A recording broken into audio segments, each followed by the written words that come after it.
everyone, welcome. You're watching 6 Stories at 6 with me, Tejashwi. It's been a newsy day today, and just in case you have missed out on what's the agenda, this edition has you all covered.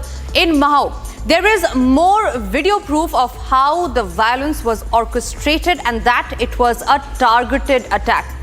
In the state of Bihar, there was a huge showdown between Nitish, Kumar and Rabri Devi, and we'll tell you about how the name calling has now stooped to a new low. The Congress party, meanwhile, has given an open call for anarchy on the streets. It's a call to cause unrest in the country. It's a huge showdown and an escalation between the Baloch and the Pakistani army, and we'll get you the first video of the exact moment of how the hijack took place and how now Pakistan is preparing for the worst. Prime Minister Narendra Modi has just concluded his 2-day visit to Mauritius. Lot of key takeaways from his visit to mini India as well. We'll get you details on that. Meanwhile, Donald Trump has kept his promise to Elon Musk. This after buying Tesla at White House driveway. We'll get you all the details on that as well. So these are the 6 stories that we have lined up for you in this edition, starting with our top story. Now, the celebration of India's victory in the Champions Trophy turned into violence and chaos on the night of 9th of March in Mhow, Madhya Pradesh. Now, after India's win in the Champions Trophy, a procession was taken out in front of Jama Masjid in that area, during which people from 2 communities came and clashed. Now, we'll show you CCTV visuals. In CCTV number 1 that Republic has access, which is on your screen, watch how vandals stone pelted and set the bike on fire on a complete rampage. They did not stop there. Not just did they target the shops, but also pelted stones on the car and then set them on fire. So clear instigation that is now coming to fore. And when we talk about bikes, we just do not mean bike of civilians, but there were bike of police officers, police personnel as well, that were burnt down into ashes. In CCTV number 2, watch how masked men wielding sticks destroyed the property and the evidence, the CCTV visual as well.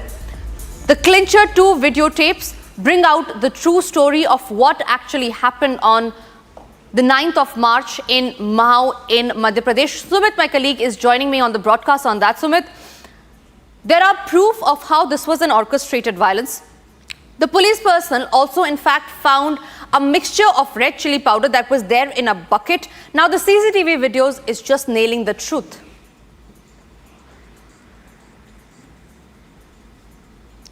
बिल्कुल, ये जो अब एक के बाद एक हम videos दिखा रहे हैं, चाहे वो मिर्च के पानी का घोल बनाना हो गर्म पानी के अंदर, उसके लिए तैयारी करना हो, स्टोव हैंडलिंग के लिए जो है चाहे पत्थरों को तैयार करना हो, आग कैसे लगाई जा रही है उसकी पूरी तस्वीरें सामने आना हो, ये सभी चीज़ें बता रही हैं कि आखिर कैसे इस पूरी घटना को, पूरे इंसिडेंट को प्री प्लान किया गया था और अब इसी एंगल से जांच अब पूरे घटनाक्रम की चल रही है। अलग अलग वीडियोस जो सामने आ रहे हैं, एक के बाद एक वो ये खुलासा कर रहे हैं कि आखिर किस मंशा के तहत इस पूरी घटना को अंजाम दिया गया, इसके लिए कैसे पूरी तैयारी पहले से ही की गई थी। और इसीलिए फिलहाल भले ही रविवार के बाद से 2 दिन अब बीत चुके हैं, लेकिन इसके बावजूद जो पुलिस प्रशासन है पूरे इलाके में वो इस वक्त मुस्तैद है। जब पूरा जो इलाका है वहां पर सिक्योरिटी फोर्सेस को हर गली पर, हर चौराहे पर और पूरे जामा मस्जिद इलाके में जो है वो डिप्लॉय किया गया है और साथ ही ड्रोन कैमरास की अब मदद जो है वो यहां पर ली जा रही है, क्योंकि इसके पीछे जो लोग हैं, अभी तक 9 FIR, 8 कल तक हुई थी, 1 FIR और दर्ज हुई है,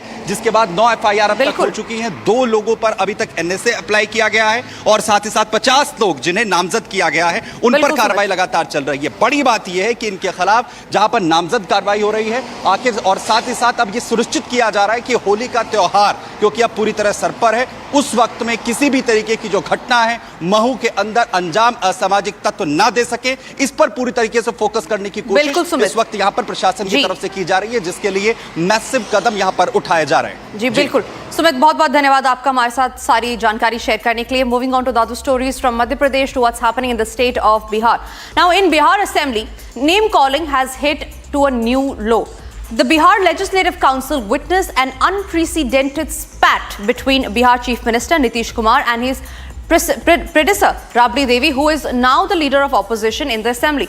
Now, the former chief minister later stormed out of the house with other opposition members Now, in what they alleged before the media that it was an incumbent under the influence of drug, while her son Tejashwi Yadav, the leader of opposition in the assembly, sought the resignation of mentally unstable Nitish Kumar, is what they claim. Here's what happened in the assembly.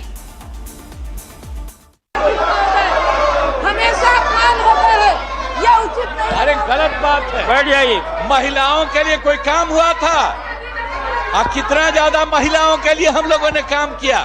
अरे 50% आपको मालूम है, जब हम लोगों ने प्रचार किया 50% महिलाओं के लिए, कितना ज्यादा महिलाओं के लिए हुआ। ये सब कोई महिला को किया था? कहीं पढ़ाता था? अरे कुछ 5वें क्लास तक हल्का फुल्का आती थी, उसके बाद नहीं। आज आप जानते हैं कि महिलाएं कितना आगे हैं। अपमानित हुआ? अरे चली गई हो, अरे इन लोगों के चक्कर में चली गई हो तो कुछ नहीं जानती हो। पूरी बात जानिए। ये सारा का सारा काम कराया गया है। अब हम एक बात कर देंगे, अब पहले जैसे कर दिया जाता था, अब हम एक रोज, जो हम लोग आए 5 में, अब पहले क्या गड़बड़ था, 5 से 10 में क्या किया, 10 से 15 क्या किया, और उसके बाद 20 तक क्या काम किया। बीच में तो ले लिए थे, बेमतलब का बात था। जब कोई काम नहीं करता था हटाए। अब हम लोग जिनके साथ थे वो सब दिन के लिए साथ रहेंगे, कभी इधर उधर नहीं जाएंगे। देखिए, नीतीश कुमार भांगेड़ी हैं, भांगा पी के आते हैं हाउस में, आन संत महिलाओं को बीच में बोलते हैं, महिलाओं का अपमान करते हैं। एक नहीं, बिहार के महिला को, बिहार के महिला, पूरा बिहार के महिलाओं को, हमको भी सदन में भी बेइज्जत करते हैं, आरोप लगाते हैं कि पहले 2005 से पहले कोई कपड़ा पहनता था। हम पूछना चाहते हैं नीतीश कुमार से, माननीय प्रधानमंत्री से, कि वो लोग के घर के माँ बहन, बेटी बहन कपड़ा पहनती थी कि नहीं, कि उलंघते रहती थी। यही हम पूछना चाहते हैं सरकार से, भारत सरकार से भी, राज्य सरकार से। बतावे कि 2005 से पहले कपड़ा कोई नहीं पहनता था, कोई काम नहीं हुआ है। हम तो बोला कि फाइल उठा के पुराना देखिए, तुम क्या कर रहे हो? हम लोग क्या क्या काम किए हैं। बिहार की जनता नहीं जाना है कि क्या क्या हम लोग काम किए। महिलाओं के लिए, पिछड़े के लिए, सभी अति पिछड़ा के लिए, सबको लिए काम किए हैं। Senior Congress leader Rashid Alvi has triggered a massive uproar after allegedly calling on Muslims to rise against the centre's Waqf Amendment Bill. Now, speaking to Republic, the Congress leader claimed that the Muslims stand against the vexed draft legislation and that it was not accepted by the Muslim community in its amended form, thereby the Congress party calling for anarchy on the streets. Take a look at this report. The Congress has upped the ante against the centre over the landmark Waqf Amendment Bill. Speaking exclusively to Republic, senior Congress leader Rashid Alvi gave an open call to protest. If personal law board, they want to protest like farmers, what is wrong in it? Our farmers, they were protesting. So if they want to protest like farmers, nobody should have any objection. But I am not asking Muslim Personal Law Board to protest. It is their decision. They want to protest or they do not want to protest. I am not asking them. But if they have given any call to protest, nobody can object it. Alvi said that he was no one to advise the Muslim Personal Law Board, but one shouldn't object if it does give a call to protest. BJP came all guns blazing at Alvi over his bid to provoke unrest on the streets over the Waqf Bill. में senior नेता ऐसी उत्तेजक बातें करे अच्छी बात नहीं। इस वक्त ये दंगा थोड़ी भड़काना है, सौहार्द करना है। और ऐसे बड़े नेता इस तरह से बोल रहे हैं तो इससे पता चलता है कि पूरी बुद्धिहीन कांग्रेस होती जा रही है और हमें उम्मीद नहीं थी। उत्तेजक भाषण नहीं करना चाहिए। दंगे वाली भाषा कैसे इस्तेमाल कर सकते हैं आप लोग? ये देखो, ये तुष्टीकरण की राजनीति है। अभी कांग्रेस वालों को जनाधार नहीं है, माइनॉरिटीज़ के वोटों पे ही अभी उनका पूरा डिपेंड है और ये तुष्टीकरण की बातें करके राष्ट्रद्रोह का काम कर रहे हैं, देश में दंगा भड़काने का काम कर रहे हैं। ये जो बोलने वाले कांग्रेस नेताओं पे गुना दाखिल करके उनको जेल के अंदर डालना चाहिए। ये राष्ट्रद्रोह का काम कर रहे हैं, लोगों को भड़काने की काम कर रहे हैं। Significantly, the Congress's open call to protest comes less than 24 hours after BJP MP Jagdambika Pal, who headed the JPC on Waqf bill, said that no force can stop the legislation from seeing the light of the day. आज ये बेहतर कानून आ रहा है. अगर किसी चीज़ पे एतराज़ हो तो मैं अब भी चुनौती देता हूँ कि इससे वक्फ की प्रॉपर्टी सुरक्षित होगी, वक्फ का लाभ उन्हीं गरीब और पसमानदा को मिलेगा, न कि मुतवल्ली और केयरटेकर को मिलेगा. As the Congress provokes, should Alvi face the law for inciting violence on the streets? Now, hours after suspected Baloch gunmen opened fire at the Jaffar Express train in Pakistan's resident Balochistan on Tuesday, some pro-Balochistan groups have widely shared a video claiming to show the visuals of the attack and seizure of the train. Now, the video that you see on your screen is believed to be the first video showing the blast. It was being claimed. Now, watch how a train passing through a mountainous terrain in what appeared to be an area from Balochistan was spotted. Soon, black smoke was seen billowing from the front coaches of the train after a visible blast. Now, Pakistan, meanwhile, is keeping themselves ready for the worst. Visuals on your screen now show how Pakistan has kept coffins ready for terrorists who were killed, and the number of coffins is more than 200, which means that Pakistan is fearing more casualty. On that, I'm also being joined by retired Major General P.K. Sehgal. Major General, it is a huge escalation between the Baloch rebels and the Pakistani army. Where do you think it is going to go from here onwards? It's very clearly indicative of things to come. This is just a trailer. Much bigger things are going to happen hereafter. It clearly indicates a massive intelligence failure on the part of ISI. It also clearly indicates that PLA is now a much better structured and organized force and can take on the Pakistani army. Third, their confidence level, etc., and their ability is increased by an order of magnitude.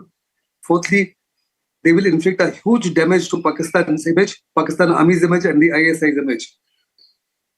Pakistan claims that they've been able to rescue about 104 of the bandaks, but unfortunately, the BLA categorically states that they have released these people, about 150, 155.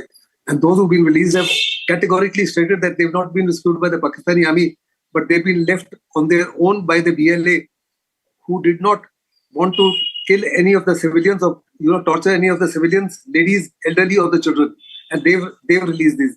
As far as the Pakistan army is concerned, they've told them loud and clear, if you undertake a military operation against us, we will kill all the fugitives. And in the last night, they broke down. Firstly, they vacated the train. There's nobody in the train. They've taken away all the 182 army personnel, which included captains and majors and their families and soldiers, into undisclosed locations, 10 to 15 different locations. And they've hidden them in a similar manner as Hamas has hidden the Israeli bandaks. And the Israeli army for the last 15 months have not been able to locate and free them. And it's going to be an absolutely uphill task for the Pakistani army to succeed in actually rescuing these. The number of coffins that have been placed, it is not going to be the coffins of those people who've been killed by the Pakistani army, but it's going to be the coffins of the Pakistani troops who've been killed in a very major way by the Baluchis. They are a very well-organized force now, and they're being assisted in a big way by Taliban as well as the Tehreek-e-Taliban Pakistan. 77 years, Pakistan army has been inflicting huge amount of atrocities against Baluchis. This mega reaction was bound to happen. And as I said earlier, this is just a trailer of the larger things that are going to happen hereafter. Pakistan is in deep trouble. They've got only two options, either to accept their demands, where they said that all political prisoners must be released forthwith, and secondly, all people who've been missing must be released without conditions. If Pakistan comes to that, it'll be a huge loss of face for the Shahbaz Sharif government. It'll be a huge loss of face for the Pakistani army and the ISI. And if they don't, then people of Pakistan, particularly the kith and kin of those who've been captured, will cause a huge amount of issues and problems with the Pakistani dispensation. Now, how does Pakistan handle this? The entire world's eyes are on that, focused on that. I have no idea what exactly they will do and how will they do it. But surely they've assembled a large force there. They've kept helicopters there. They've kept drones there, and they've kept even aircraft. Will they bomb their own people? Absolutely. And if they do so, there'll be a huge amount of collateral damage. Absolutely. If you recall, you recall when they decided to attack the Taliban Pakistan in Afghanistan, Right. 90% of the casualties were on children and women. And similarly, a huge amount of collateral damage will take place, which is going to be unacceptable. Right. The Human Rights Commission will also come down heavily on Pakistan because they are dealing with their own people and they're doing exactly the same thing or same mistakes what they did in Bangladesh. Absolutely. They're Right. doing the same mistakes in POK and even in Sindh. They've killed Shias, they're killing Ahmadiyas, Absolutely. they killed the minorities, they've killed Hindus, and they tolerate nobody other than their own people. Right. Pakistan Absolutely. is in- Absolutely. Major General P.K. Sehgal, I completely agree. Pakistan is left with no options. They have to agree to the demand. The BLA army has already given a 24-hour ultimatum. It remains to be seen what Pakistan does next. Moving on to the other stories that we're tracking now from Mauritius.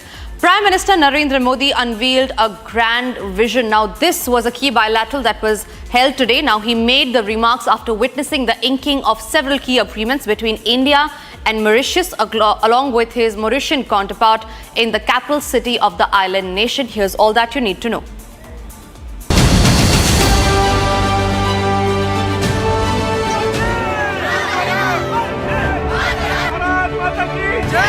Prime Minister Narendra Modi is on a visit to mini India.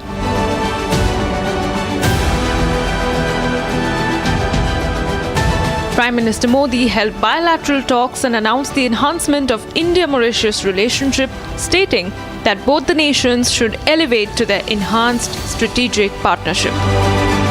आज प्रधानमंत्री नवीन चंद्र रामगुलाम और मैंने Bharat Mauritius साझेदारी को enhance strategic partnership का दर्जा देने का निर्णय लिया है। हमने निर्णय लिया कि मॉरिशस में पार्लियामेंट की नई बिल्डिंग बनाने में भारत सहयोग करेगा। यह मदर ऑफ डेमोक्रेसी की ओर से मॉरिशस को भेंट होगी। Reflecting on long-standing collaboration, he recalled the launch of Sagar 10 years ago in Mauritius. 10 वर्ष पहले विजन सागर यानी security and growth for all in the region की आधारशिला यहीं मॉरिशस में रखी गई थी। इस पूरे क्षेत्र की स्थिरता और समृद्धि के लिए हम सागर विजन लेकर चले हैं। आज इसको आगे बढ़ाते हुए मैं कहना चाहूंगा कि ग्लोबल साउथ के लिए हमारा विजन रहेगा सागर से आगे बढ़कर के महासागर यानी mutual and holistic advancement for security and growth across regions. He also paid tributes to the participants of the Dandi March led by Mahatma Gandhi in 1930, describing it as a defining chapter in India's freedom struggle. After the bilateral talks, he headed to Ganga Talao, which is Mauritius's most revered Hindu pilgrimage site. It symbolizes River Ganga for the citizens. The visit of the Prime Minister has strengthened the deep-rooted ties between India and Mauritius.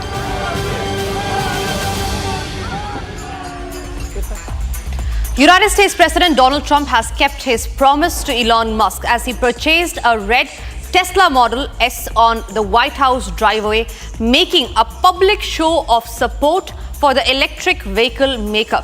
Now, Tesla delivered 5 vehicles to the White House for Trump to introspect and inspect shortly after he announced on his social media that his intention to buy a Tesla to express his backing for Elon Musk. The spontaneous car shopping session marked by light-hearted exchanges between Trump and Musk. Here's all that you need to know.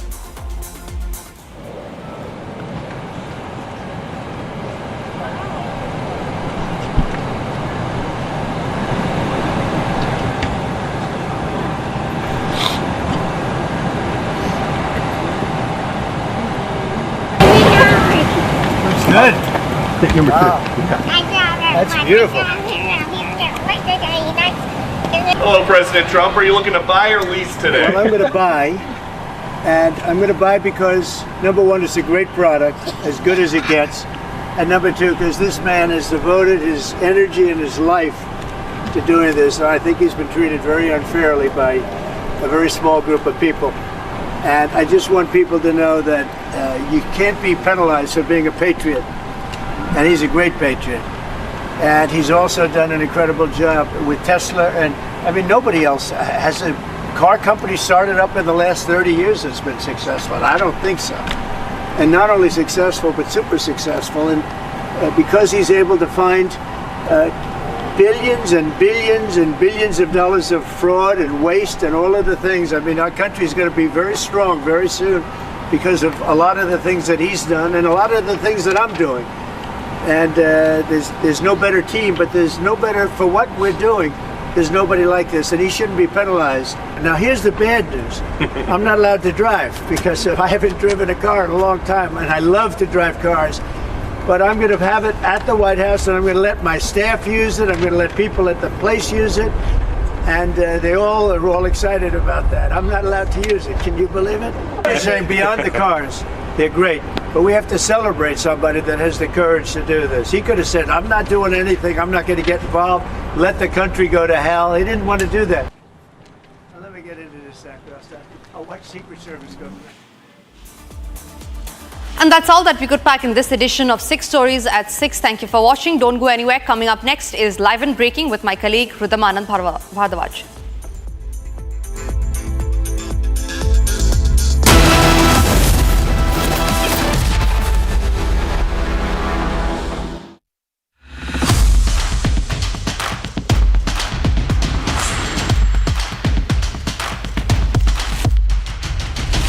Let me transcribe and summarize this video for you.